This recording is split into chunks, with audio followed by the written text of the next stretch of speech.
একমাত্ৰ অসুবিধা সমাজত কি হৈছিল একমাত্ৰ আধ্যাত্মিকতাৰ অভাৱ। আধ্যাত্মিক বস্তুটো বাজাৰত পোৱা বস্তু নহয় ন, যে মই 1 কিলো কিনি আনো, যেনেকে ফুলকবি 1 কিলো কিনিলো, বাঁধাকবি 1 কিলো কিনিলো, বোলে আধ্যাত্মিকটো 1 কেজি কিনি লৈ যাওঁ ন। আধ্যাত্মিক কিনা বস্তু নহয়, গুৰুত্বতে পোৱা বস্তু। আধ্যাত্মিক জ্ঞানে পৰিপুষ্ট, এইকাৰণে গুৰুত্বতে ফৰণ ল'বা দিছে।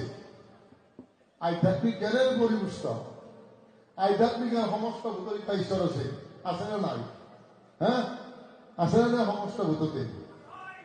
হ্যাঁ, আছে না? সমস্ত ভূত যদি ঈশ্বর আছে, তেনেহলে আমি কাকো বেয়াকৈ ক'ব নোৱাৰো, কাৰো সমালোচনা কৰিব নোৱাৰো, কাকো গালিও মাৰিব নোৱাৰো। আমাৰতো সমালোচনা গালি পাৰা বেছি আছে না নাই? ভকতৰ মাজতে কেতিয়াবা লাগে নে? হ্যাঁ, এইবিলাক বাদ দিব লাগিব, চবি অভ্যাসবিলাক বাদ দিব লাগিব। গুৰুই কি শিকাই থৈ গৈছে সেইটোৱে ল'ব লাগিব আমি প্ৰত্যেকজনে।